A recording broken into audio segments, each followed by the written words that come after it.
Bueno, buenos días a todos y a todas. Damos comienzo a esta segunda mesa de la mañana. En este caso yo creo que hacemos un cambio de tercio interesante con respecto a la mesa anterior y vamos a, pues a debatir sobre mecanismos o estrategias de innovación docente en el ámbito de la criminología, de las ciencias penales, del derecho procesal penal. Va a intervenir en primer lugar Miguel Álvarez Hernández. Miguel Álvarez Hernández es graduado en Derecho por la Universidad de Salamanca, máster de acceso a la abogacía y máster en estrategias anticorrupción y políticas de integridad. Actualmente es investigador predoctoral en el área de Derecho procesal de la Universidad de Salamanca. También es miembro del Centro de Investigación para la Gobernanza Global de la Universidad de Salamanca y sus líneas de investigación se centran en temas relativos a la recuperación de activos procedentes de la delincuencia organizada nacional e internacional, corrupción y delincuencia económica en general. Su ponencia lleva por título La enseñanza del derecho procesal penal a través de casos de corrupción. Miguel, cuando quieras, tienes la palabra. Bueno, muchas gracias, Alicia, por la presentación y gracias a Jorge por la invitación, porque tener esta oportunidad para los que todavía transitamos el camino previo a leer nuestra tesis, que esperamos que no sea muy lejano, pues es una gran oportunidad, así que muchas gracias. Mi exposición es muy breve. Yo soy un investigador joven, estoy empezando, siempre digo que me siento un poco como el agente infiltrado, porque aunque ahora no esté ejerciendo, yo soy abogado de profesión y pleitear y enseñar, no sé si por fortuna o por desgracia, no se parecen en nada. Y simplemente creo que los casos de corrupción, en lo que se centra nuestro grupo de investigación, en lo que se centra una gran parte de mi investigación o de la investigación de Cristina, que os hablaré después, son una herramienta muy útil para comprender algunos aspectos esenciales del proceso penal moderno, del contexto que lo rodea y de cómo hemos llegado hasta ahí y hasta las leyes que hoy en día lo rigen. Porque, en primer lugar, partiendo del derecho penal, aquello que se aplica en el proceso, en las últimas décadas hemos asistido a un cambio de paradigma total y que en España se aprecia claramente, porque hemos pasado de esas premisas de ley y orden que regían el derecho penal en tiempos más autoritarios que se encontraban con la resistencia de otros sectores, como podrían ser ya en democracia, la socialdemocracia o sectores llamados más progresistas, y en cambio ahora esa divergencia de posiciones se ha unido en un acuerdo que transforma el derecho penal de un último escudo, de la última opción para proteger los derechos de los ciudadanos, los bienes jurídicos de los ataques más intolerables, a una espada con la que atacar a ciertos sectores de la población, lo que se llama para atacar la criminalidad de los poderosos, especialmente en el caso de conductas que tocan la caja común, que tocan el dinero de todos y sobre todo que tienen una gran notoriedad pública y social. A ninguno se nos escapa que, viendo los sucesos de cualquier periódico, de cualquier telediario, los casos de corrupción han ocupado y ocupan tristemente mucho tiempo en la información que recibimos. Por lo tanto, este consenso que encontramos ahora entre todos los sectores políticos y sociales en atribuir un nuevo papel al derecho penal que dista un poco del de última ratio, concede al proceso a través del cual se aplica unos fines que distan un poco de los que son originales o que le deberían ser propios. Por ello creo que los casos de corrupción son muy útiles para enseñar estos procedimientos de reforma y para estudiar algunas figuras concretas, como plantearé un ejemplo al final, llevándome un poco esta ponencia a mi terreno. En primer lugar, los casos de corrupción son importantes para valorar el sistema en el que vivimos, retomando un poco ideas como las que ha comentado Arminda en la primera mesa. Convivimos en un sistema global, la llamada sociedad del riesgo, sobre la que habló Beck y sobre la que tanto se ha escrito, incluso desde el punto de vista de los juristas, que sin duda facilita la comisión de los delitos de corrupción y, por otro lado, hace que sea cada vez más difícil su investigación y, sobre todo, su prueba, porque probar las cosas es muy difícil en un tiempo de comunicaciones de alta tecnología, comunicaciones inmediatas y, sobre todo, el tema relacionado con el dinero que se sustrae a través de estas conductas. Esto es porque no existen fronteras a la hora de la comisión de estas conductas y sí existen ciertas fronteras a la hora de investigarlas y de enjuiciarlas, aunque en espacios tan integrados como en la Unión Europea se esté trabajando en una dirección quizá adecuada en ese sentido. Pero los delitos de corrupción, las conductas corruptas, no se encuentran con barreras ni en el plano físico, ni en el plano económico, ni siquiera en el plano burocrático en muchos lugares, lo que crea espacios de impunidad para el despliegue de la corrupción y siempre potencian ese componente de secreto que hay en los delitos de corrupción, que se llevan que se llevan a cabo muy fácilmente en este espacio global, especialmente dentro del marco financiero o del marco empresarial. Un segundo punto a tener en cuenta a la hora de valorar la utilidad de los casos de corrupción para entender este contexto que rodea el proceso penal moderno es su interrelación con la criminalidad organizada. La criminalidad organizada ha ido pasando de ocupar un espacio periférico en las preocupaciones del legislador penal a ocupar un espacio central dentro de esa criminalidad de cuello blanco, criminalidad de los poderosos. Hay muchos términos con los que se ha definido. Y sin embargo, ahora cada vez se encuentra más cerca del núcleo. Y esa criminalidad organizada tiene un objetivo esencial, que es ganar dinero. El objetivo de la criminalidad moderna es ganar dinero y, por tanto, ese potencial económico, todo ese lucro que obtiene, que debido a la falta de datos, que ese es otro problema, contamos con muy pocos datos acerca del dinero de todos que acaba en manos de estas organizaciones, tiene una enorme capacidad corruptora, porque puede ofrecer prebendas más jugosas para aquellos a quien tiene que corromper. Y ello nos lleva a la siguiente característica o al siguiente problema, que es que encontramos una carrera de una bicicleta contra un Fórmula 1.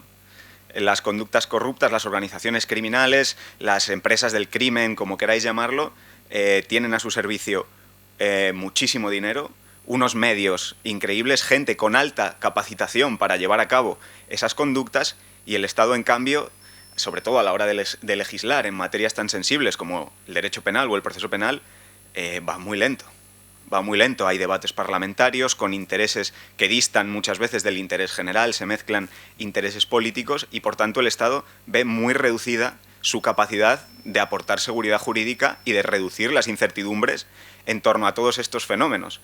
Y entran en juego muchos actores, los famosos lobbies o grupos de presión que hoy en día tienen mucho poder a la hora de que los legisladores tomen decisiones de política criminal.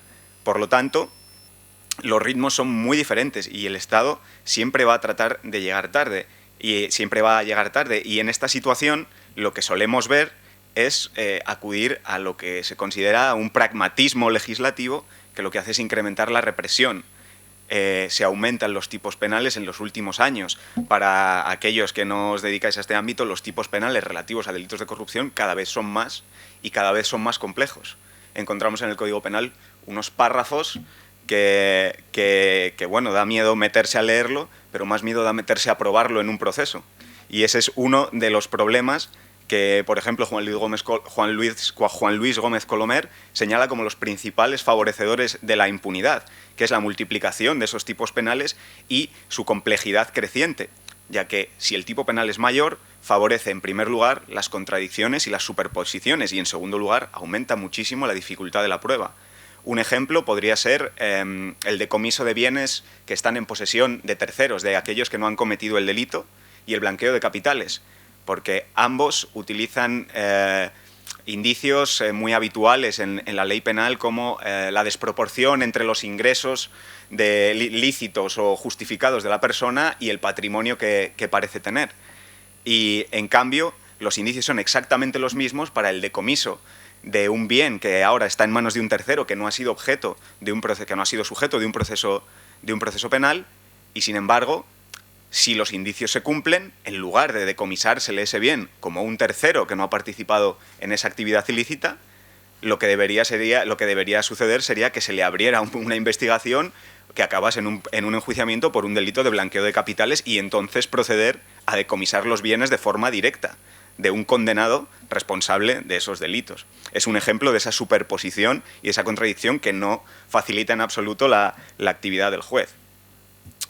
Y todas estas reformas que generan esta confusión, hay que tener en cuenta un factor clave en la reforma legislativa, no solo penal y procesal, sino yo creo que en todas de los últimos años, que es el contexto de crisis económica prolongada en el que nos hemos visto sumidos desde el año 2008, lo que hace que en el caso de se centre el foco en casos de lo que sustraen mucho dinero de las arcas públicas. De la gente es normal que vea, yo me estoy quedando sin trabajo, yo tengo problemas para llegar a fin de mes y sin embargo enciendo la tele y veo que en este caso de corrupción que llevan 2 meses enjuiciando, hablan de una cantidad de millones que yo no podría ni soñar con ganar en la totalidad de mi vida.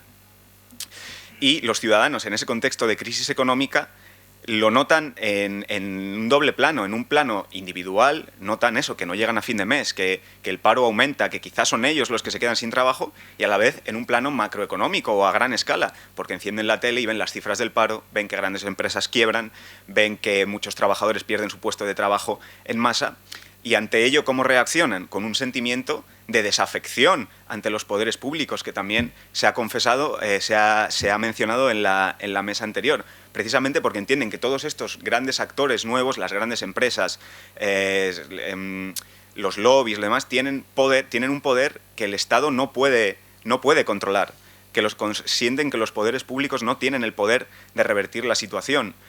Por ejemplo, sin querer entrar mucho en el terreno de la siguiente ponencia de Cristina, no sé si conocéis una película que se llama La Gran Apuesta, que habla del inicio de la crisis económica de 2008, que es muy buena, pero habla un poco esto de cómo, aunque todo el mundo no sabía, pero sospechaba lo que estaba por venir, los poderes públicos parecía que estaban atados de pies y manos frente a esas empresas. Ello lleva a que todos estos casos, especialmente los delitos de corrupción, cobren una relevancia pública muy alta. ¿Y cuál es la respuesta que se pide al Poder Legislativo o al Poder Ejecutivo? La tolerancia cero. La tolerancia cero que se aprecia respecto a muchísimas conductas. En el caso de la corrupción puede ser, por ejemplo, a través de eslóganes como que devuelvan lo robado, me da igual la condena, lo que quiero es que devuelvan el dinero, cosas así. O todos también hemos visto en los medios de comunicación o incluso en la sociedad como cada vez que hay algún asesinato atroz o algún crimen contra la libertad sexual atroz, se reabren una y otra vez los debates sobre la cadena perpetua o incluso sobre la pena de muerte, todavía en el siglo XXI. Por lo tanto, el tratamiento mediático que se realiza de los casos de corrupción también puede ser una herramienta útil a estudiar para comprender cómo afecta a la reforma legislativa, porque tenemos que tener muy claro que los medios de comunicación y la información sobre estas conductas es esencial para un sistema de prevención en un Estado de Derecho. Tienen un papel fiscalizador muy importante y a su vez tienen también un papel muy importante a la hora de legitimar el proceso y la confianza de los ciudadanos en las decisiones que toman los jueces en un proceso penal. Y a su vez ayuda a que los ciudadanos estén bien informados y estén alerta frente a estas conductas que están en todos los escalones de la sociedad.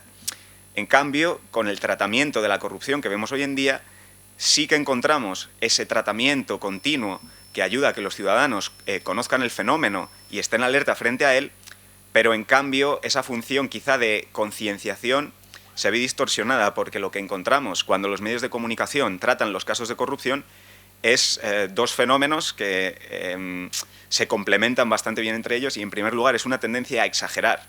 Se suele exagerar especialmente con el sustento en la notoriedad pública de los implicados. Cualquiera de los que estamos aquí, incluso cualquier persona de la calle o de los estudiantes de grado que no le interese lo más mínimo el derecho penal, te puede decir un miembro de la familia real, un político de un partido nacional de primera línea o incluso en el caso de este país una artista famosa que haya estado involucrado en un caso de corrupción.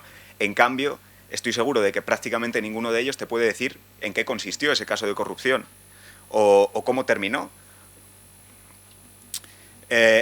Sin embargo, es fundamental este trabajo de los medios de comunicación para la formación de una opinión tanto individual como colectiva en la materia.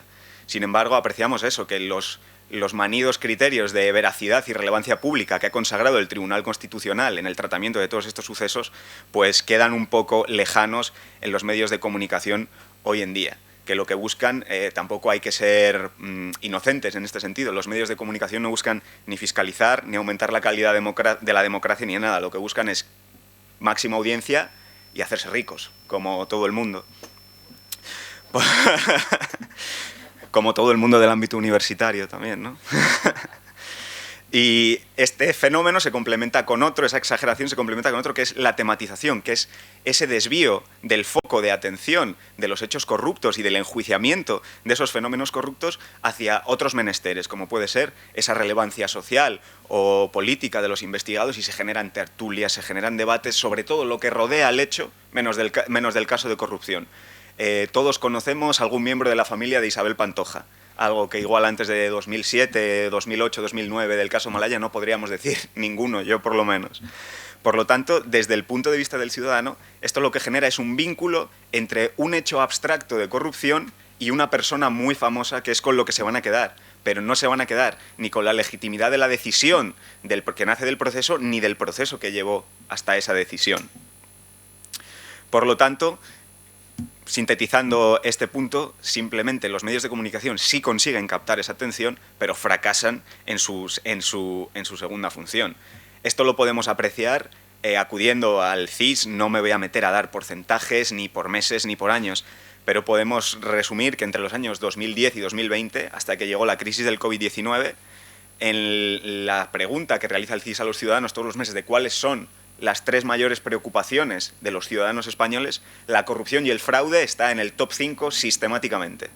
Y otras relacionadas, o que se pueden relacionar fácilmente con ella también, como el mal comportamiento de los políticos o los problemas de índole económico. Siempre están entre las mayores preocupaciones de los españoles hasta la crisis sanitaria, y aún así ahora ocupan un porcentaje decente. ¿En qué se traduce esto? En lo que hemos dejado ver al principio de esta argumentación o de esta idea, que es que los ciudadanos exigen a los poderes públicos esa tolerancia cero, ese que devuelvan lo robado, ese que esta persona no vuelva a poner un pie en la calle porque es la única forma de solucionarlo, nadie se va a reinsertar, etc. Lo que lleva a que el ciudadano medio tenga una sensación de ineficiencia y de lentitud en el enjuiciamiento de este tipo de delitos de corrupción. Tenemos un problema de relaciones públicas muy grande a la hora de luchar contra fenómenos como la corrupción. Y acabamos en reformas a golpe de código penal, de corte simbólico, porque el Estado también piensa en la pela, y reformar el código penal, pues dentro de lo que cabe y de todo lo que puedan cobrar los diputados y tal, es lo más barato que existe. No hay que invertir en justicia, no hay que invertir en infraestructura, no hay que invertir en nuevas estructuras orgánicas. Y todo esto que hemos planteado lo podemos apreciar, aquí me llevo un poco la ponencia a mi terreno, que es la recuperación de activos derivada de todos estos crímenes, especialmente de los delitos de corrupción, que es en una figura muy novedosa, que es el decomiso sin condena o decomiso autónomo. Porque normalmente para recuperar esos bienes, para desposeer a alguien de los bienes que están en su poder, se necesita un proceso penal que acabe con una sentencia que condene a esa persona y que esa sentencia acuerde el decomiso de esos bienes. En cambio ahora, en España existe desde el año 2003, pero a partir del año 2015 se potenció mucho más debido a normativa de la Unión Europea. Ahora contamos con este decomiso sin condena, que es que cuando por determinadas causas que recoge la ley no se pueda llegar a esa sentencia de condena, se le pueden desposeer esos bienes igualmente a ese sujeto que no ha sido en muchos casos objeto de un proceso penal ni está condenado. ¿Qué ocurre entonces? Que encontramos, en primer lugar, en esta figura que es esencial para luchar contra la corrupción, porque una de las formas esenciales de luchar contra la corrupción es tocarle el bolsillo, que no tengan dinero, que no tengan esa capacidad económica para corromper, y en cambio encontramos que el Código Penal se ha reformado en esta cuestión hasta 3 veces en 12 años y encontramos una única reforma procesal que, por ejemplo, en primer lugar podemos apreciar que no utiliza ni los mismos conceptos ni las mismas definiciones que el Código Penal. Están absolutamente descoordinadas. En el Código Penal se habla de decomiso sin condena, mientras que en la Ley de Enjuiciamiento Criminal se habla de decomiso autónomo. Y va contra su propia definición, ya que incluso se recoge en la ley procesal cómo se puede aplicar en casos en los que sí hay condena, en lugar de aplicar un decomiso directo que tenga que ser objeto de prueba plena en un proceso penal. Por lo tanto, lo que se está haciendo ahora es una aplicación del principio de oportunidad que permite al Ministerio Fiscal un poco echar balones fuera cuando no puede probar determinadas conductas muy difíciles de investigar, como es la corrupción y como es la trazabilidad del dinero y de los activos, algo probablemente de lo más complicado de realizar en una investigación procesal. ¿Qué ocurre? que las garantías procesales, los derechos procesales que todos tenemos, son un problema para el legislador en este sentido, porque lo que quiere es recuperar más dinero. Y los derechos procesales para los ciudadanos, para esos ciudadanos que reclaman tolerancia cero o que reclamamos como sociedad, es un poco como cuando se te acaba el papel higiénico en el baño, que no te das cuenta hasta que es demasiado tarde y te ha tocado a ti. Y el legislador lo que hace en la última reforma es, no, pues ahora vamos a decir que esta medida, el de decomiso sin condena, tiene naturaleza civil. En lugar de naturaleza penal, tiene naturaleza civil. Y lo único que le interesa es reducir el estándar de garantías que tiene ese investigado o posteriormente condenado, en su caso, porque en el ámbito del proceso penal las garantías son mucho más estrictas. En cambio, la doctrina esto no lo compra y los tribunales esto no lo compran tampoco. El Tribunal Supremo ha dejado claro que esta medida, aunque no pueda, en ningún caso es una pena, se define como una consecuencia accesoria, pero tiene una relación muy directa con las penas, con el derecho sancionador, y el único cauce para imponerla es el proceso penal, con lo cual no tiene mucho sentido que el legislador nos diga que tiene naturaleza civil. Por lo tanto, acudiendo a una frase de mi maestro y director de tesis, Nicolás Rodríguez, el Código Penal, la ley sustantiva que regula estos delitos y la ley que regula el proceso a través del cual deben enjuiciarse parecen siameses unidos por la espalda, que no utilizan ni las mismas palabras para referirse a lo mismo, lo cual es un problema. Por ejemplo, simplemente para poner un ejemplo de un derecho procesal muy importante en el marco del proceso penal, que es la presunción de inocencia, quizá el derecho por excelencia de todo sujeto investigado. En este caso, encontramos en esta figura del llamado decomiso autónomo que su inocencia nunca se ha desvirtuado en un proceso penal. Y vemos que aquí es precisamente cuando la introducción de figuras como esta, que generan confusión, arroja mayores beneficios a través del uso de ese principio de oportunidad, porque lo que hace es facilitar la prueba cuando la prueba está muy difícil, lo cual ayuda a los jueces y ayuda al Ministerio Fiscal.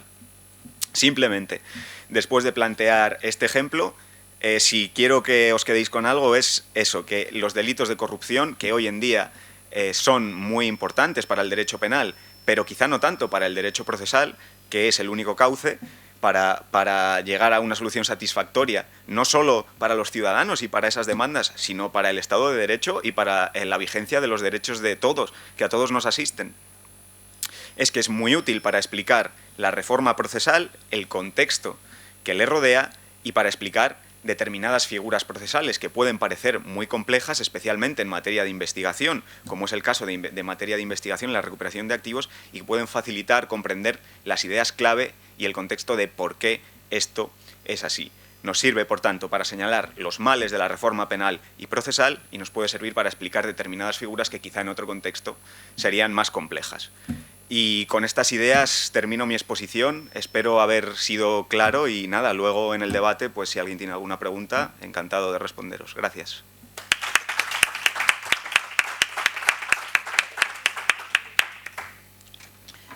Muchas gracias, Miguel. Sin lugar a dudas, los casos de corrupción, por su relevancia pública, que tú mismo has subrayado, por su alcance mediático, pues yo creo que son un cauce muy interesante para trasladar a los alumnos y afianzar los principios básicos del derecho penal. Has hablado de la reinserción, de la ultima ratio, de la proporcionalidad. Algo fundamental, desde luego, para combatir fenómenos preocupantes como el populismo, que presenta muchas vertientes, pero una de ellas, desde luego, el populismo penal, pues yo creo que desde luego es un cauce interesante y lo ha reflejado muy bien. Bueno, pues pasamos a la siguiente ponencia que me complace especialmente introducir y presentar. Cristina Fernández González, además de compañera y amiga, es criminóloga e investigadora en el Centro de Investigación para la Gobernanza Global. Es miembro de la Red de Investigación Respuestas a la Corrupción vinculada al crimen organizado transnacional del Instituto Iberoamericano de La Haya.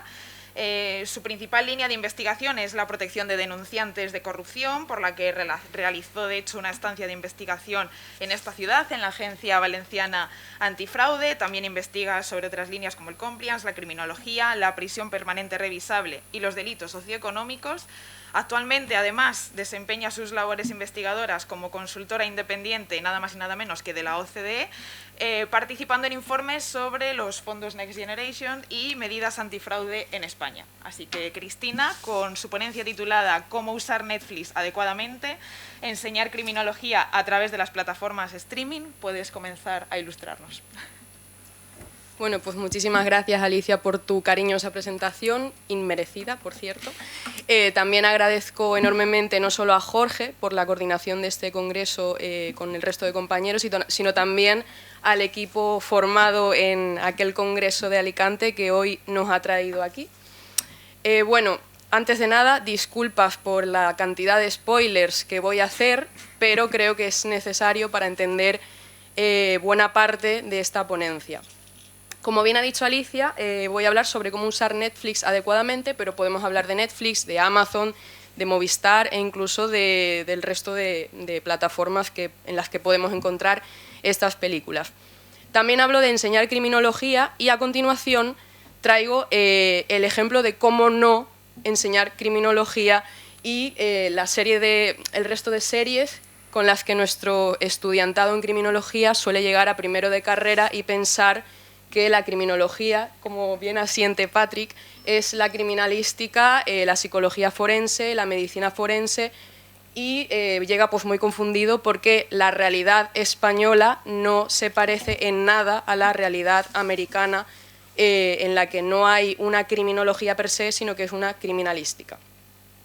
Dentro de esa confusión, como bien traigo este meme, en la que efectivamente no es criminología, y desde la docencia en criminología española existen diversos elementos que no se han materializado en las series anteriores y que son bastante significativos para el efectivo estudio de la ciencia criminológica, como son las teorías criminológicas, el comportamiento criminógeno y la reinserción, la rehabilitación del reo.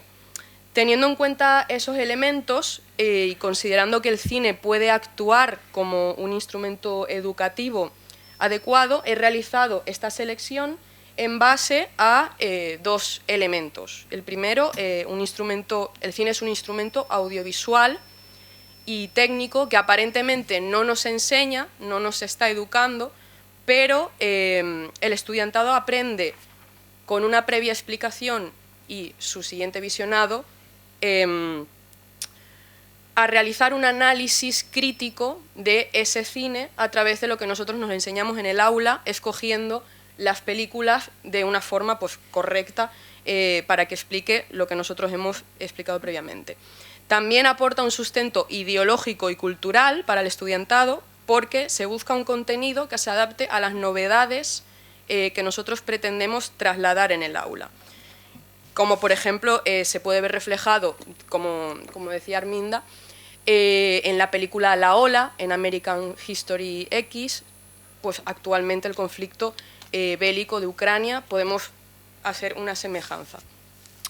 Teniendo en cuenta algunos apuntes, también es muy importante seleccionar material audiovisual que pueda ser un reflejo de nuestra sociedad, que el estudiante esté viendo la película y haga semejanzas con la realidad que está viviendo.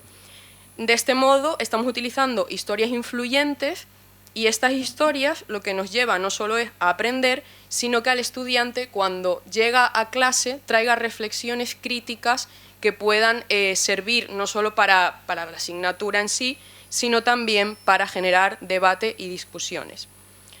Teniendo en cuenta estas tres temáticas,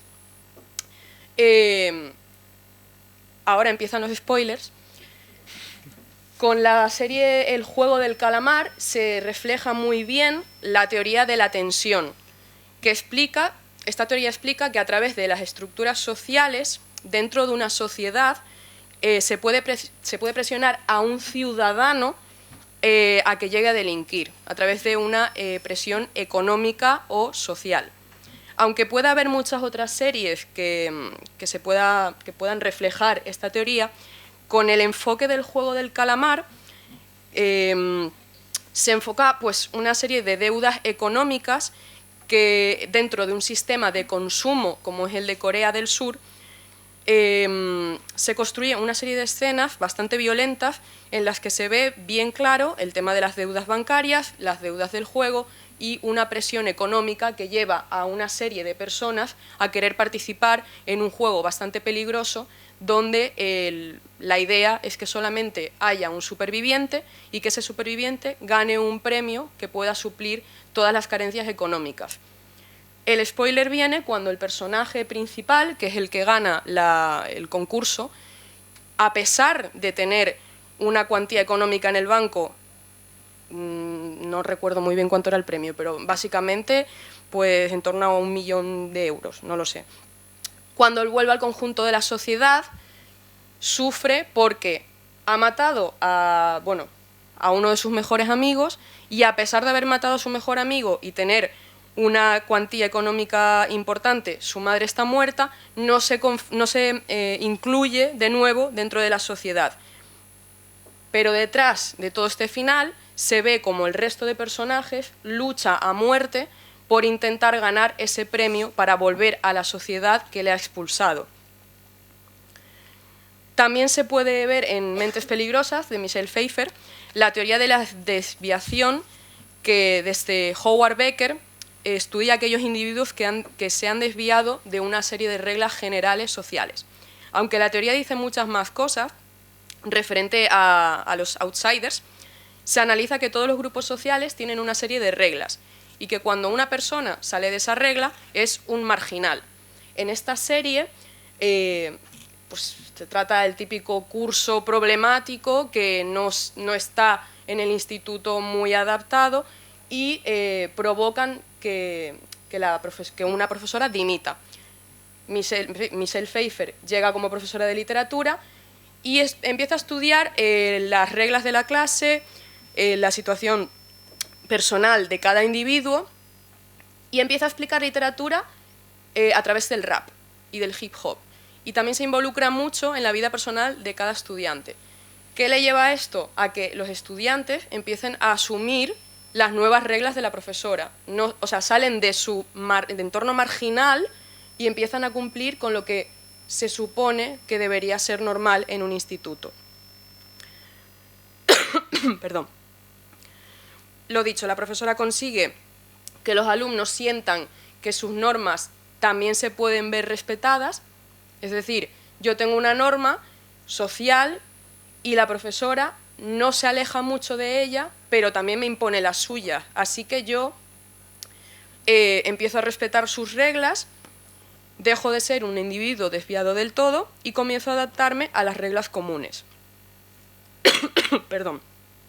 Las gripes, no hay COVID, pero hay gripe. De este modo, no solo se explica la teoría de los outsiders, sino que también se puede explicar un método de rehabilitación de adolescentes preconflictivos, para que el alumnado pueda ver la teoría de los outsiders, pero también métodos de rehabilitación. En torno al comportamiento criminógeno,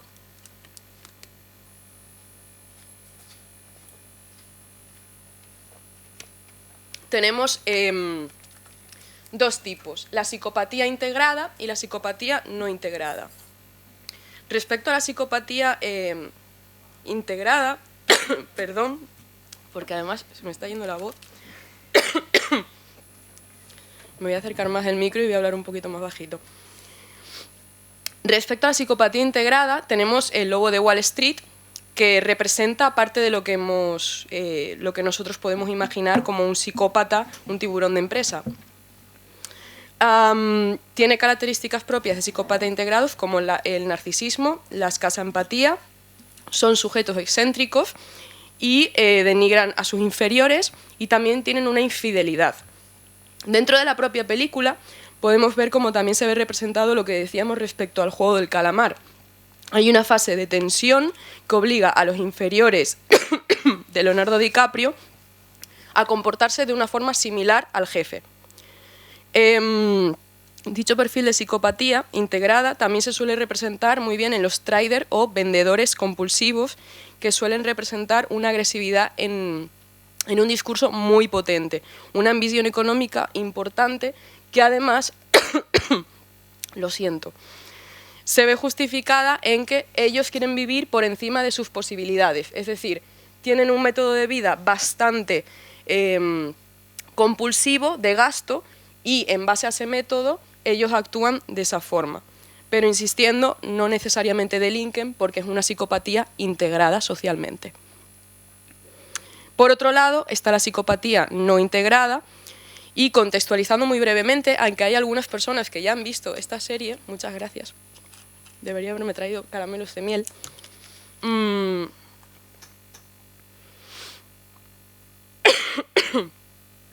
Bueno, el protagonista se ve obsesionado con una serie de mujeres y en base a esa obsesión, él vigila, controla y genera determinados encuentros para finalmente tener relaciones amorosas con estas mujeres.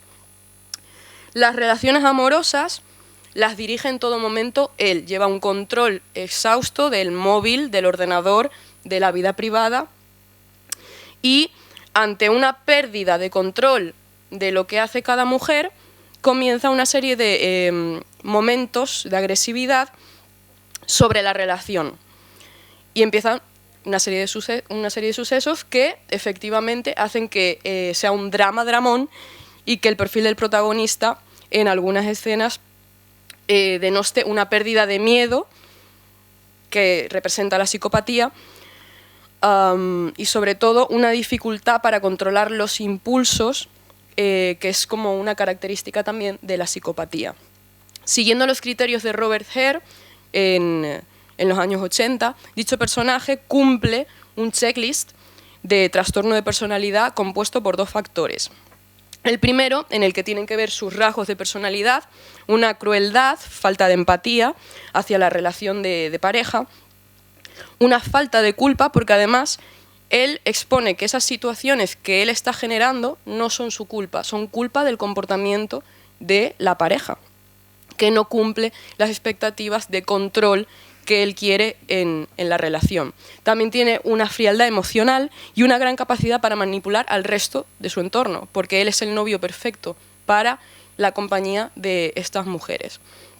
Y fíjense que en estos 2 casos se puede reflejar también muy fácilmente lo que decíamos de la realidad. Todos conocemos a un Leonardo DiCaprio y todos conocemos a un Joe. Todos podemos imaginarnos a un manipulador que a lo mejor puede ser un maltratador, de lo que hablaremos después, y también todos conocemos a un quiero ser mi propio jefe, como es Leonardo DiCaprio. Gracias por el chicle porque me está sirviendo. Respecto a la sociopatía, continuando con este concepto, tenemos al Joker y la miniserie Una Bomber. Lo que decíamos respecto al reflejo de la realidad es que la serie Una Bomber está basada en hechos reales. Lo de la serie Una Bomber ha pasado de verdad. En ambos casos, y teniendo en cuenta que no tenemos mucho tiempo, se representa el desprecio por el bien y por el mal, la incapacidad de procesar las normas sociales, como decíamos antes también con la película de Mentes Peligrosas, y una desafección social hacia el resto de personas. En el Joker se ve un proceso por el cual él llega a ese desprecio del bien y del mal, un proceso en el que la sociedad le ha hecho así, y él justifica su falta de emociones o de respeto por la norma porque a él nadie le ha respetado en ese desarrollo personal. En ambos casos, lo dicho, se desarrolla un contexto previo que les lleva a ser incapaces de asumir responsabilidades individuales y colectivas con el resto de sociedad.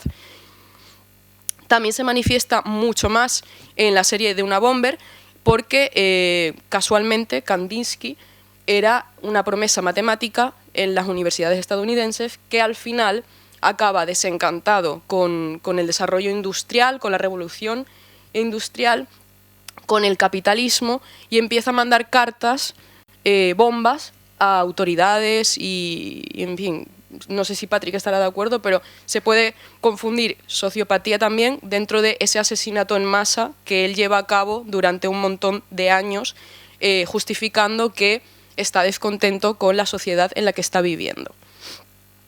A su vez, estas series se manifiestan problemas profundos del individualismo generado por el propio capitalismo, por lo que, y volviendo a las teorías criminológicas y teniendo en cuenta la criminología crítica, los alumnos podrían no solo detectar rasgos sociópatas, sino también elementos sociológicos con incidencia en comportamientos delictivos, especialmente en el desarrollo contextual de los 2 recursos visuales. Respecto al asesinato serial, insistiendo en el tiempo que nos queda, El asesino en serie, como rasgo principal, tiene una comisión de asesinatos en un periodo de tiempo de 3 o más asesinatos, con enfriamientos en determinadas temporadas, pero que siempre van encadenando uno con otro. Aunque, tal y como dijimos previamente, también se cuenta con otro tipo de asesinato en masa o asesino itinerante, nos interesa el asesino en serie aplicado a estos dos recursos porque se pueden diferenciar dos rasgos principales: el asesino en serie organizado y el asesino en serie desorganizado. Respecto al asesino en serie organizado, contamos con el caso de Patrick Bateman en American Psycho, que se representa un tipo que se parece bastante a lo que veíamos con el Lobo de Wall Street. Es una persona, en fin, con un coeficiente intelectual muy alto, superior a la media, que planifica no solo sus asesinatos, sino su modo de vida con despertadores, con una hora exacta para lavarse los dientes, y que no solo organiza los crímenes de esa forma, sino que vive su día a día con una obsesión por el control. Dentro del análisis del perfil psicológico también se expone a una persona sádica, necrófila, carente de sentimiento de culpa y con la necesidad de hacer daño a otros para beneficiarse a sí mismo, no solamente para beneficiarse en su día a día, sino también para obtener un placer sexual. No solo se aprecia en ese ámbito la estructura del asesino en serie organizado, sino que también se puede analizar un perfil psicopático de nuestro personaje, en el que además también se representa una infidelidad compulsiva. No sé si todos habéis visto American Psycho, pero a pesar de que él tiene pareja, pues se vuelve loco porque quiere tener orgías, quiere tener tríos con mujeres a las que hacer daño, y todo eso lo organiza previamente para que en fin, pueda no salirse de un estándar que él tiene, en el que mostrar al resto también una inteligencia, un atractivo. También tiene un instinto insaciable de sed de sangre, falta de empatía, atractivo convencimiento a las autoridades, porque además tiene una clase alta, un estatus social en el que la gente no le detecta como un asesino, porque claro, es un importante empresario, que es una persona muy organizada y además siempre saludaba. En el caso de del asesino en serie desorganizado está American Crime History, que son varias temporadas. Es muy interesante porque también explica el caso de O.J. Simpson, el impeachment, y creo que también va a analizar a Bill Clinton, creo. Sí. Bueno, el asesino en serie desorganizado se manifiesta bastante bien en Versace. Cuentan la historia de cómo asesinan a Gianni Versace. En dicha serie se cuenta y desarrolla este asesinato desde un perfil también psicótico, maníaco-depresivo, que con violencia comete una serie de asesinatos de forma muy desordenada, que no le consiguen pillar hasta que asesina a Gianni Versace. También se aprecia una dificultad dentro de las relaciones sociales del asesino, puesto que uno de los elementos que se aprecia en la serie también es la mentira compulsiva por parte del asesino.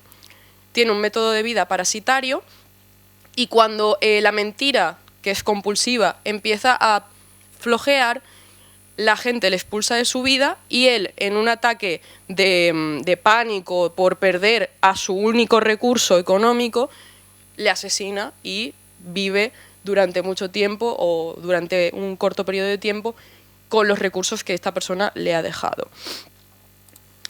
En torno a la violencia de género hay 3 recursos muy interesantes, pero probablemente el ciclo de violencia de género, el ciclo de violencia de Leonor Walker se manifieste mucho más en Te doy mis ojos, que es una película de Louis Tossard.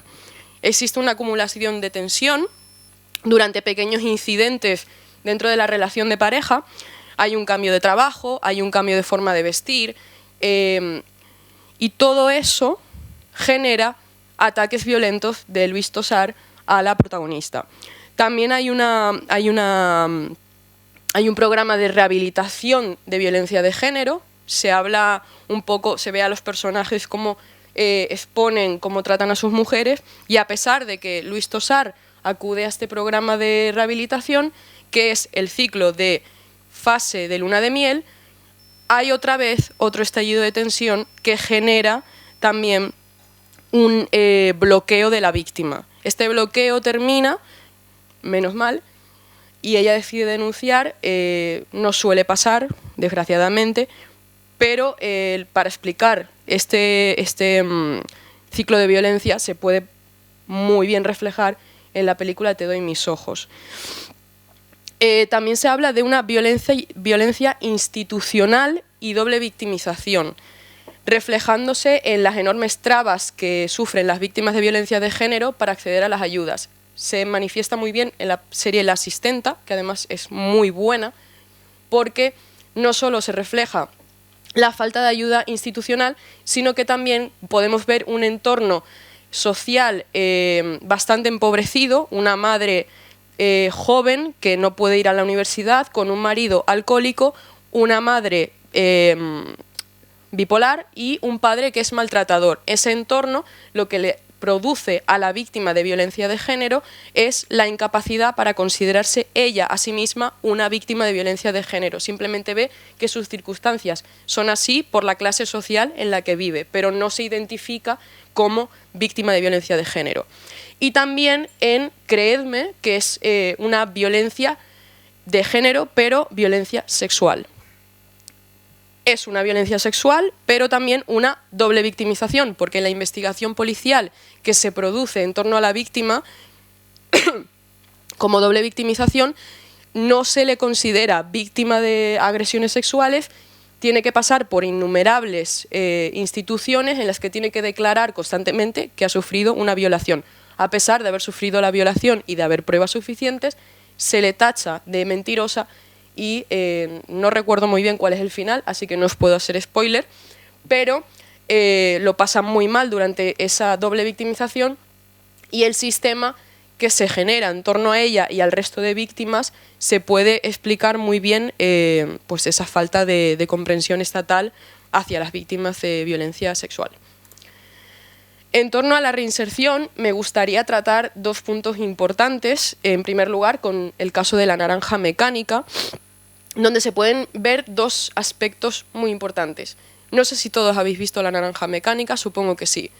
En la primera parte de la película, antes del crimen, hay un asesor educativo como parte de prevención general.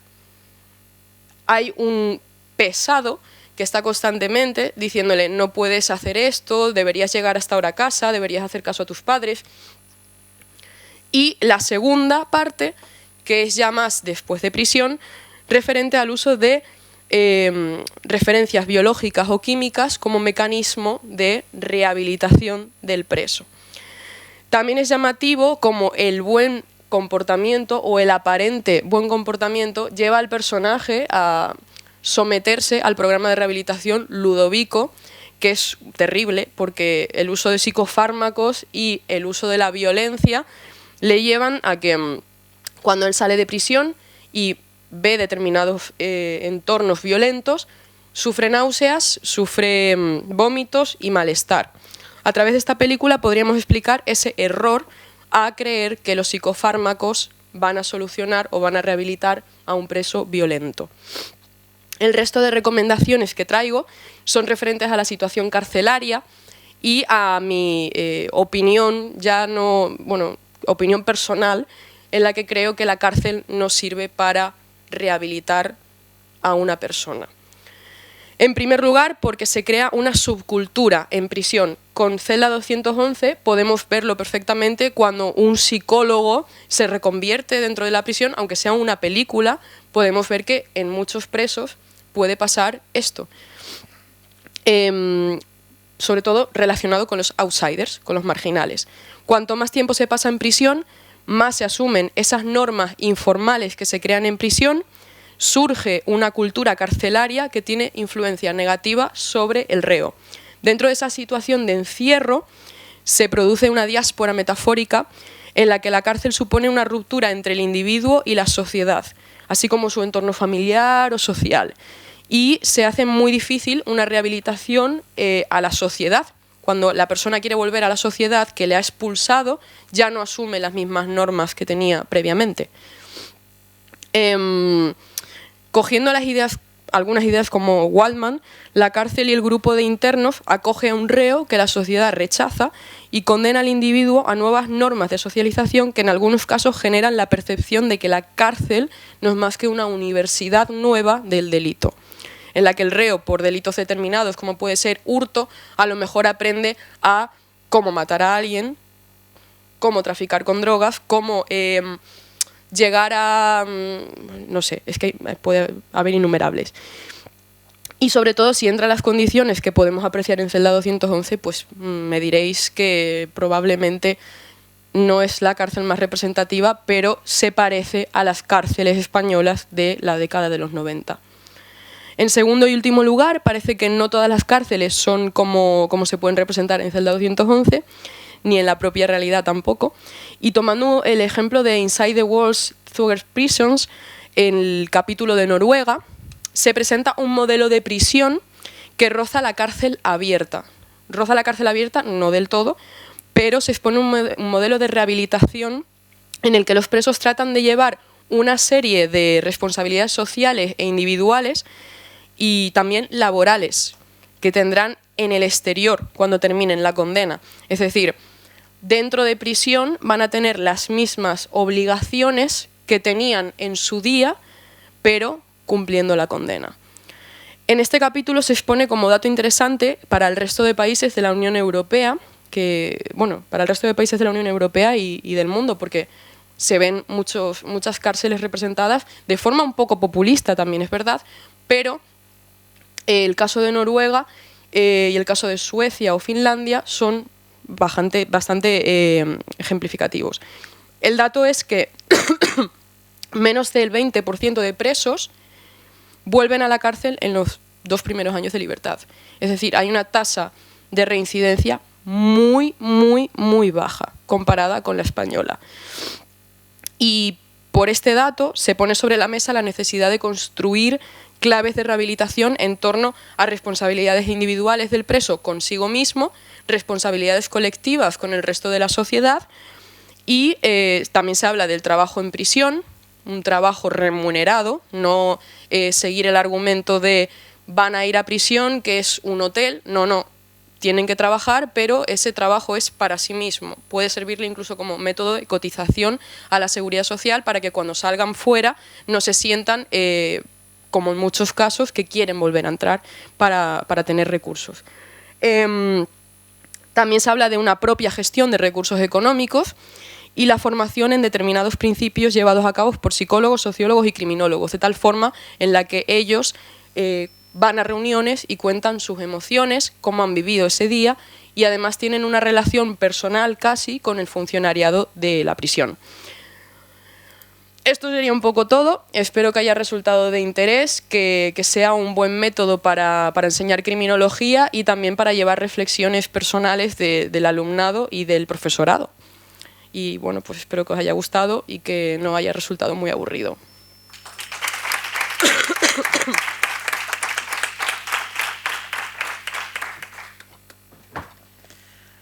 Muchas gracias, Cristina. Desde luego, para nada aburrido. Yo he tomado buena nota de tu selección cinematográfica y de series. Y coincido contigo en que el cine, desde luego, es un instrumento educativo muy interesante y contar con personas como tú cuando hay buenas tramas y buenos personajes construidos para ir desgranando perfiles o circunstancias socioeconómicas que hay detrás del crimen, pues es una gozada, desde luego. Así que enhorabuena, Cristina. Pasamos ya, por tanto, a la tercera ponencia de esta mesa, que va a ser impartida por Patrick Salvador Peris. Patrick es abogado del Ilustre Colegio de la Abogacía de Valencia, también es criminólogo y miembro de la Asociación Profesional de Criminología de la Comunidad Valenciana.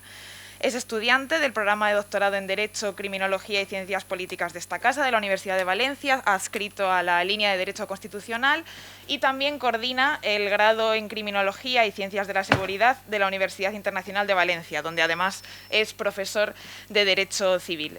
Patrick nos va a presentar una ponencia que lleva por título Innovación docente y progreso educativo en el ámbito de la criminología, y se pregunta o nos pregunta si hay un derecho a la reeducación. Así que, Patrick, cuando quieras, tienes la palabra.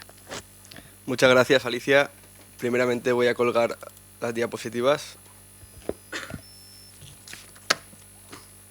Bien. En primer lugar, agradecer a los aquí presentes, especialmente a mis compañeros de mesa, Miguel, enhorabuena por la ponencia, Cristina, muy guay, de verdad, muy entretenido, y Alicia, moderadora. Y muy especialmente al profesor Jorge Castellanos, quien me invitó a este congreso. Acabo de ver al profesor Crespo, que acaba de entrar, fue mi primer profesor nada más chafar la facultad en el año 2014, y gracias a él, digamos, que sembró la semilla del derecho constitucional en mi vida y que me ha traído a desarrollar mi tesis. Gracias por la labor.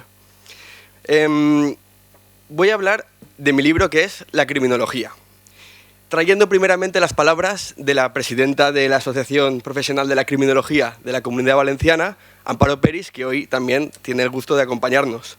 Y dice que la criminología es como un billete de 500 euros, que todos saben que existe, pero no en qué consiste. Entonces vamos a responder a la primera pregunta.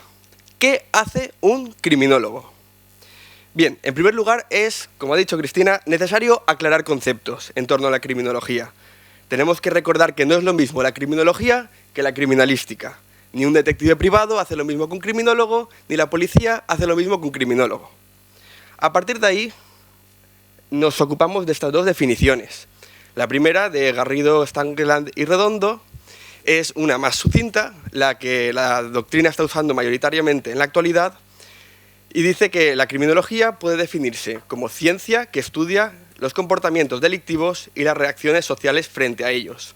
Bien, yo me voy a coger a una definición más clásica, la del maestro García de Pablos de Molina, y tilda la criminología como ciencia empírica e interdisciplinar, que se ocupa del, primero, estudio del crimen, del infractor, de la víctima y el control social, y luego lo añade contemplando como un problema individual el crimen y como un problema también de esfera social, además de estudiar los programas de prevención y las técnicas de intervención. Si os dais cuenta, pone que es una ciencia interdisciplinaria. ¿Interdisciplinaria por qué? Porque se nutre de muchas ramas. Yo digo que la ciencia social más grande que hay, la criminología, va desde el derecho a la psicología, sociología, biología, incluso la física y química que me tocó aprender en esta facultad. Por lo que es una ciencia social muy grande, abarca mucho terreno y por ello es multidisciplinaria.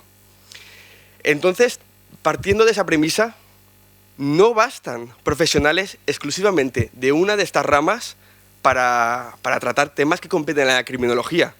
Necesitamos a criminólogos para enseñar criminología. Esta es mi primera crítica de hoy. Muchas materias solo pueden impartirse por personas formadas en criminología, igual que es inaudito y nadie entendería que en medicina no dieran clase médicos. Pues en esa tesitura nos encontramos, pero quiero matizar mis palabras. Hay muchas materias, asignaturas, que sí pueden darse por otros especialistas. Me refiero a la filosofía o ética, a la psicología, pero asignaturas tan básicas como Criminología 1, Criminología 2, el nombre lo dice, necesitamos a criminólogos para enseñar criminología. Pues vamos a ver la criminología aplicado a la innovación docente y a las nuevas tecnologías. La necesidad de desarrollar nuevas formas de enseñanza ha quedado patente a raíz de la pandemia. En marzo del 2020 nos vimos en una crisis sanitaria que puso en evidencia la falta de preparación, y vosotros lo sabréis, tanto de profesorado como de alumnado en las nuevas tecnologías. Existe un derecho a la educación, artículo 27 de la Constitución española, una educación en igualdad de condiciones. Y este derecho se puede garantizar con herramientas tecnológicas de las que carecíamos hace años. Por lo tanto, creo que los estudios online de criminología han sido pioneros en la proyección de este derecho a la educación reconocido en la Constitución, siempre en plano de igualdad. Ahora voy a ahondar en el término de por qué de igualdad. Se ha roto la barrera del miedo a las nuevas tecnologías.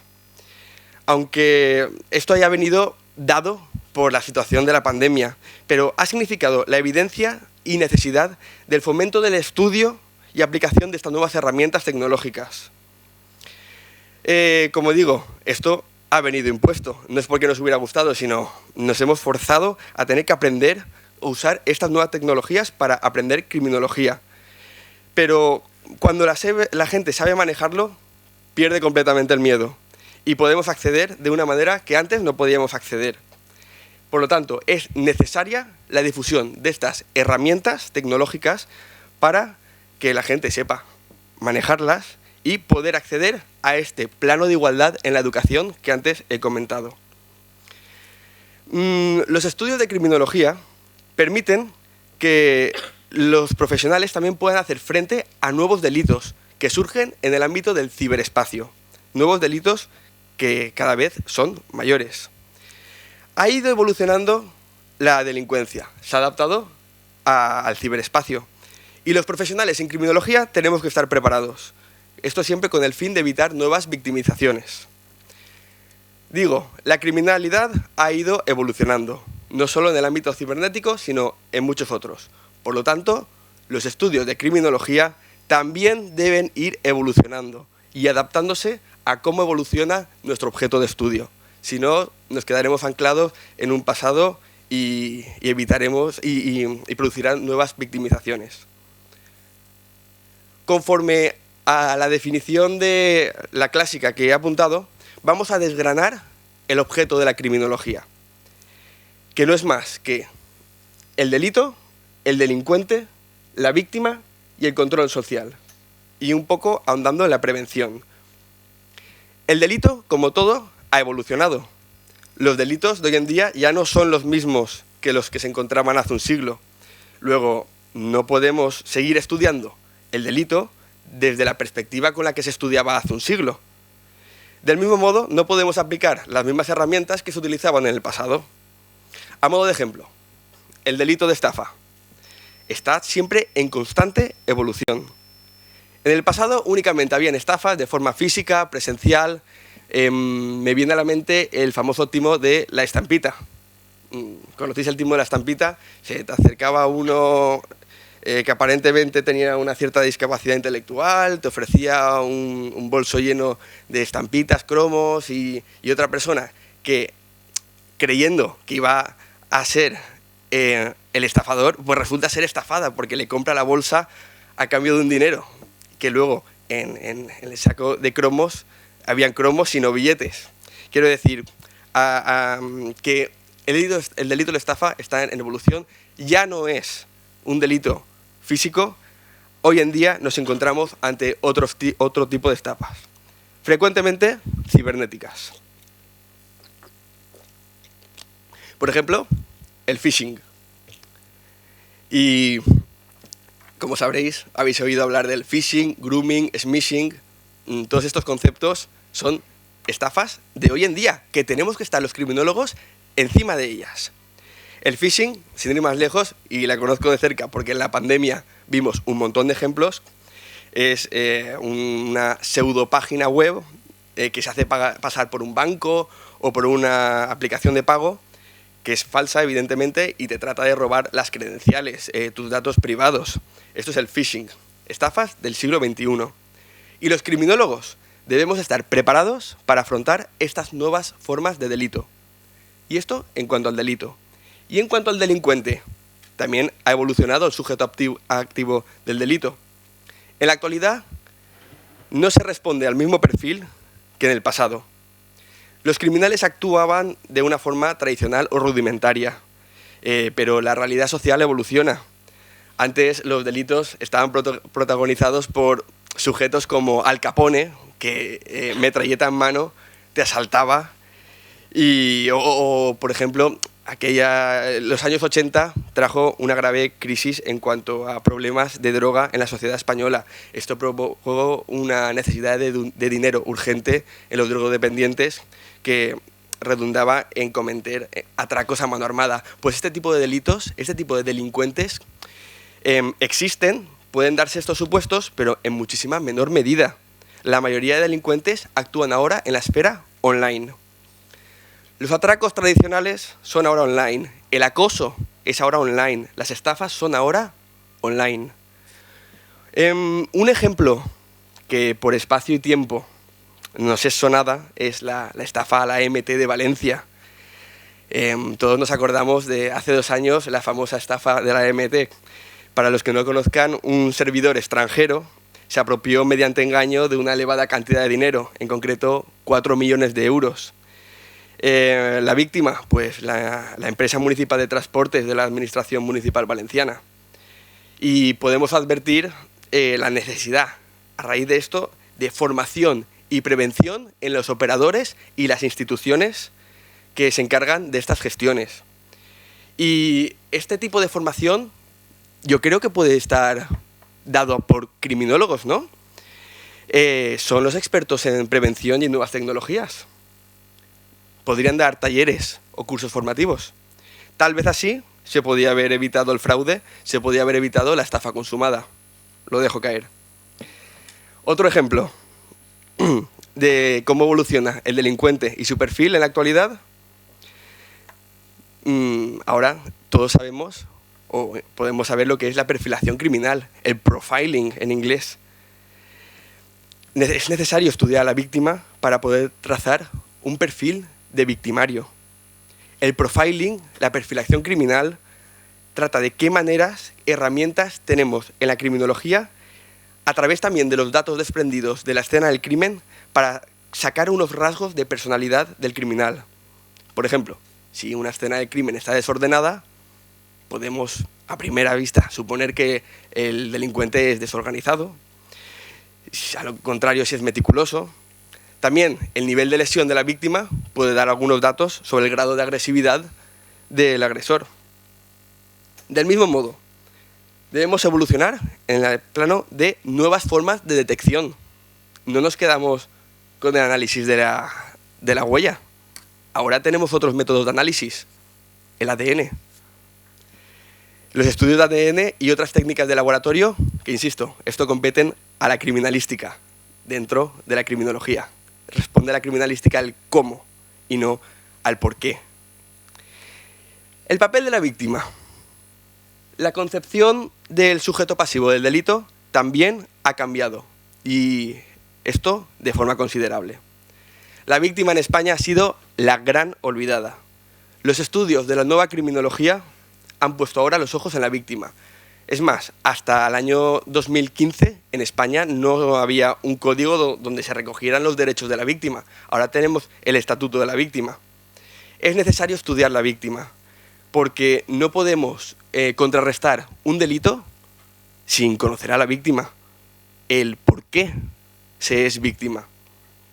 De hecho, ahora en todos los grados y másteres de criminología se toca la victimología.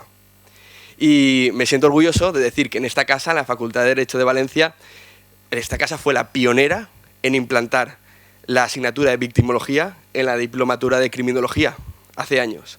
Igual que fue pionera esta casa en implantar estudios de violencia de género. Vamos a hablar de los mecanismos de control social, ya el cuarto rasgo de la definición de criminología. ¿Qué es el control social? Pues se trata de ver la evolución que han tenido los mecanismos de control social sobre el delincuente. Y en concreto yo puedo hablar de medidas de reeducación y reinserción, también poniendo el foco en las películas que nos ha comentado Cristina, pues el artículo 25.2 de la Constitución ya nos indica que las penas y medidas de seguridad estarán orientadas hacia la reinserción y reeducación. Es cierto que esto se venía recogiendo en la Constitución, pero en la realidad no se venían poniendo en práctica. Estas medidas ahora ya no solo se imparten desde dentro de prisión, sino también de forma externa, a través de asociaciones, instituciones, universidades. Pregunto en el título de mi ponencia, ¿derecho a la reeducación? ¿Existe un derecho a la reeducación? Conocemos el derecho a la educación, pero ¿y reeducación?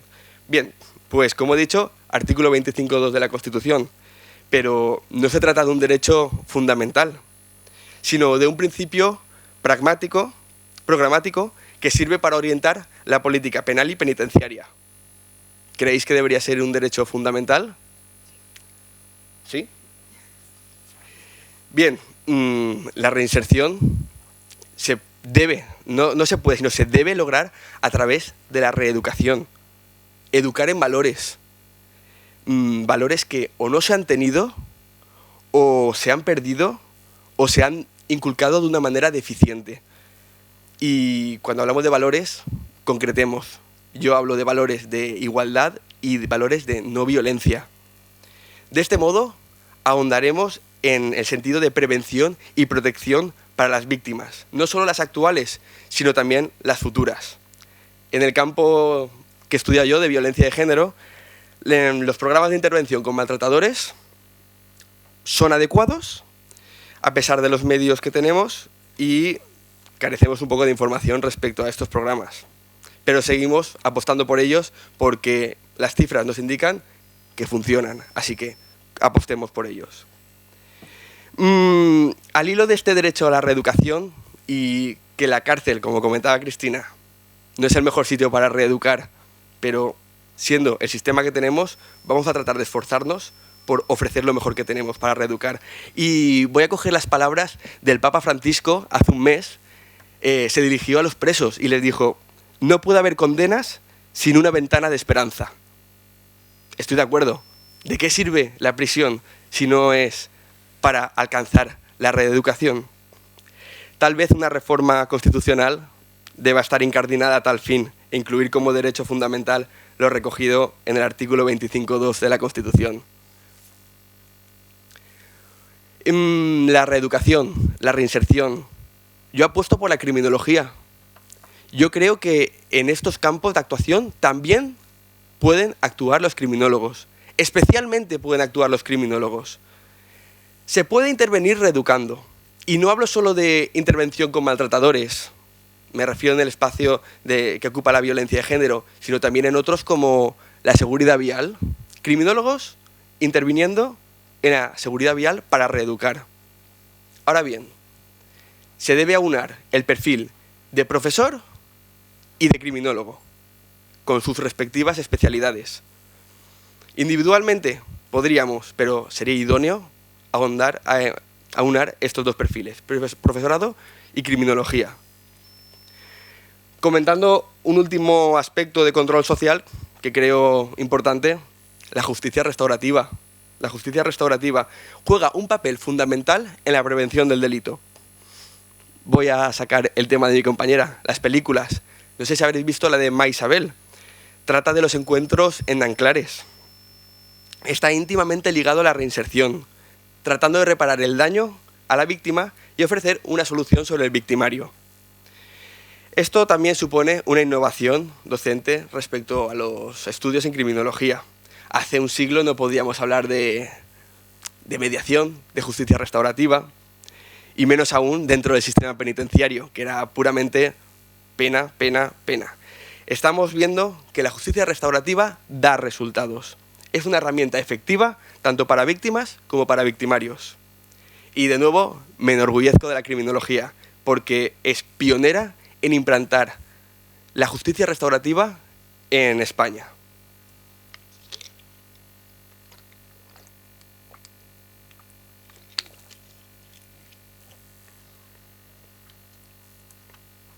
Perdón. Hablemos ahora de prevención, aquel aspecto que también García Pablos de Molina nos indicaba en su definición. Considero que la educación es una herramienta esencial para la prevención. Entre las funciones del criminólogo se encuentra la prevención. Debemos tener en cuenta que se puede intervenir en la esfera del ámbito educativo. En concreto, no solo en la universidad, sino desde la etapa de educación primaria hasta la universitaria. Estas herramientas de prevención pueden solventar temas como el bullying y, como he comentado, ahora el ciberbullying. Y es que a raíz de la pandemia, los delitos tienen un espejo en el ámbito cibernético, bien lo sabéis. El ejemplo que he comentado, el acoso escolar. Antes se llevaba de forma presencial en los colegios y en menor medida online. las herramientas digitales han ido creciendo y ahora vemos como a través de las redes sociales, el uso de las nuevas tecnologías, nos hemos encontrado con el ciberbullying. Vengo a decir que todo delito que se puede dar en la vida real es susceptible a ser trasladado al ciberespacio. Los criminólogos tenemos un papel fundamental en el sistema educativo. Una de las facetas de la criminología es la prevención del delito y una de las herramientas para ello es la prevención mediante la educación en valores que anteriormente he comentado. Voy a resaltar que recientemente, si no recuerdo mal, la semana pasada, miércoles tal vez, se aprobó la Ley de Convivencia Universitaria. El criminólogo así puede intervenir en el ámbito educativo.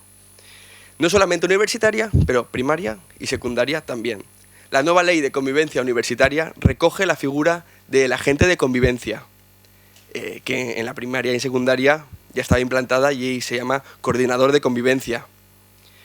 Yo creo que esa función la podrían desarrollar criminólogos. Redundaría en materia de prevención y en el ámbito educativo. Los criminólogos estamos adecuadamente formados en mediación y resolución de conflictos. Es más, en el grado de criminología y en sus respectivos másters damos mediación como asignatura obligatoria. Creo que podríamos ser la la figura ideal para el agente de convivencia que esta ley señala. Otra necesidad del profesorado, que creo que es no importante ya, sino muy importante, es un buen control del inglés. Un buen control del inglés. Muchos términos derivan de la nueva criminología y debemos saber en qué consisten. Los ciudadanos tienen que entenderlo y estar prevenidos ante todos estos conceptos cibernéticos. He comentado el phishing. El phishing tiene una raíz, el fish, el pescar. Te pescan en la red. Todo esto es útil, además de interesante. Resulta imprescindible conocer el inglés en la criminología. Por eso apostamos por las asignaturas de inglés aplicado a la criminología, porque, y concluyo con esta frase en torno al inglés, no se puede prevenir lo que no puedes explicar.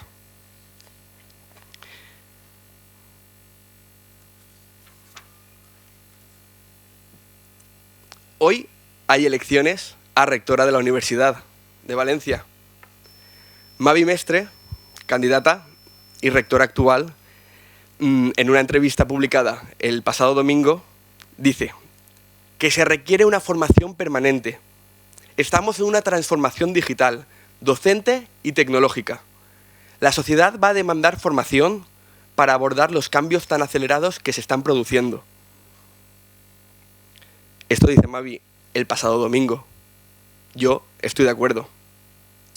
Concluyendo mi ponencia, resaltar que la crisis sanitaria nos ha mostrado la necesidad tanto de profesores como de alumnos para que sepamos manejar las herramientas informáticas.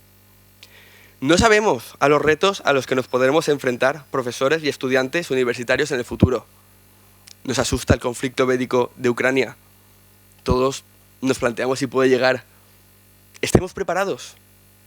Tengamos a mano las herramientas tecnológicas para seguir educando. La educación debe adaptarse a las circunstancias que vivimos, a las circunstancias del momento actual. Y la criminología, como ciencia, pero sobre todo como ciencia social, debe adaptarse a la realidad social. Y nos estamos adaptando, pero aún queda mucho camino por recorrer. Muchas gracias a todos por vuestra presencia y apoyo siempre.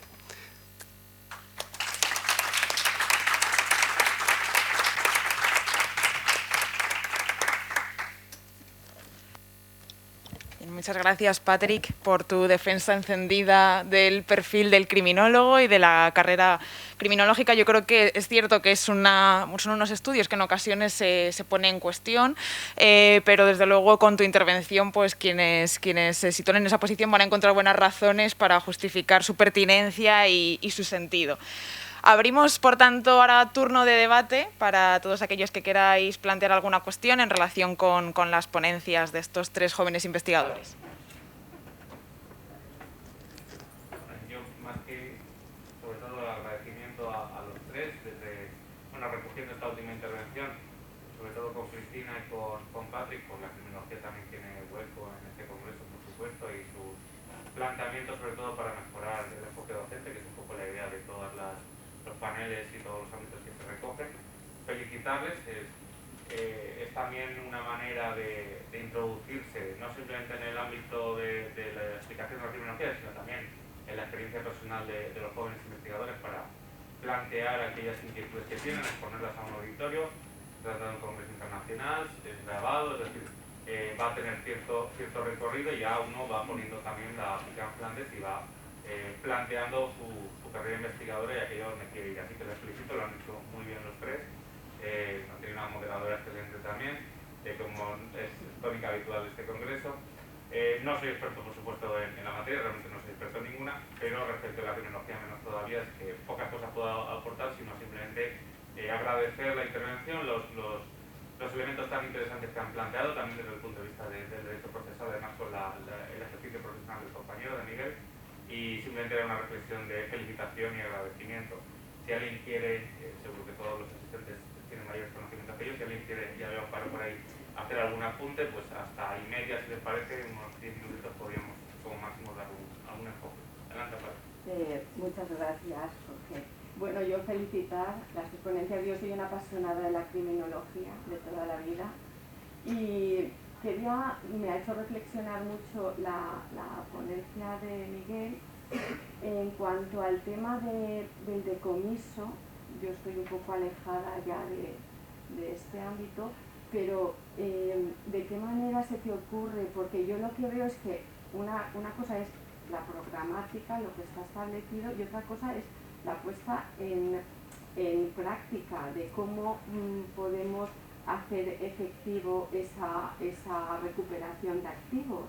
Porque veo que sí se ha establecido el decomiso, se ha establecido la recuperación de activos, pero no hay una figura, que yo también, es que me sabe mal hablar de la criminología, pues que voy apasionada. Yo creo que la figura del criminólogo, de la criminóloga, es ideal para esa recuperación de activos, porque aunan no solo el cómo, sino el por qué y dónde tenemos que ir a parar. Entonces, si se te ocurre de qué manera se podría llevar a la práctica, porque también la frustración de la ciudadanía es que hay unas normas que están así, pero luego ven que nadie devuelve nada, porque no se puede plasmar prácticamente cómo hacerse eso. Y entonces, claro, genera que sí hay unas normas que están ahí y te dicen que esto se tiene que hacer, pero no se recupera nada. Entonces, ¿de qué forma que se te ocurre que podríamos hacer ahí?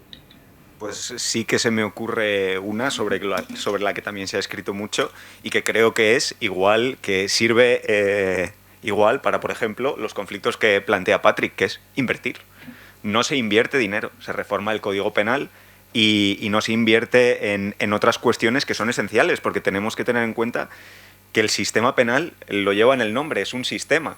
Y la perspectiva sustantiva se potencia al máximo a través de esas reformas de corte simbólico de las que he hablado, pero las otras dos perspectivas, que serían la procesal y especialmente la orgánica, no se potencian. ¿Por qué? Porque requieren dinero. Invertir en justicia, todos vemos también noticias de cómo el estado de los juzgados de la ciudad de Valencia, de Sevilla, inundados los archivos. Y, por ejemplo, en el caso del decomiso, puedo plantear un ejemplo concreto, que es la perspectiva orgánica. En España tenemos una oficina de recuperación y gestión de activos que se llama la ORGA, algo que llevaba pidiendo la Unión Europea desde hace mucho tiempo, y para que te puedas hacer una idea, se crea en el año 2010, pero hasta el año 2015 no se le dota de un decreto regulador.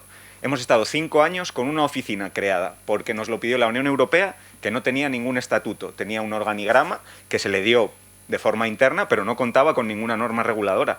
Y eso pasa por invertir dinero, igual que pueda haber criminólogos en puestos clave, como también podrían ayudar aquí.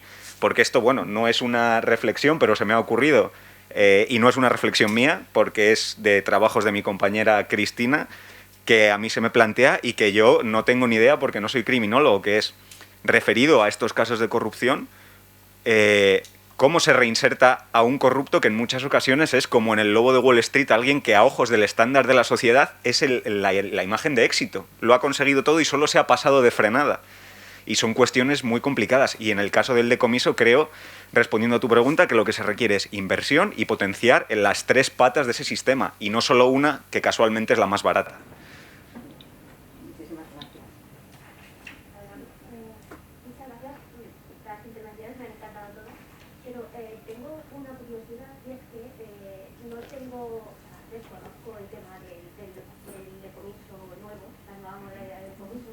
Yo soy procesalista civil siempre. Entonces, al plantear que esa medida se ha enfocado ya no dentro del procedimiento penal, sino que se ha entendido que tiene corte civil para no tener que aguantar todas las garantías procesales que existen en el proceso penal, mi pregunta es, ¿no podría, planteamiento a la idea, a lo mejor es una burrada, no podríamos plantear medidas cautelares en el seno del procedimiento civil a los efectos de lograr ese decomiso y en el momento en que la persona o las personas que han cometido el hecho delictivo se ven sin esto, es cuando les joroba que a lo mejor pueden reaccionar? Pregunto.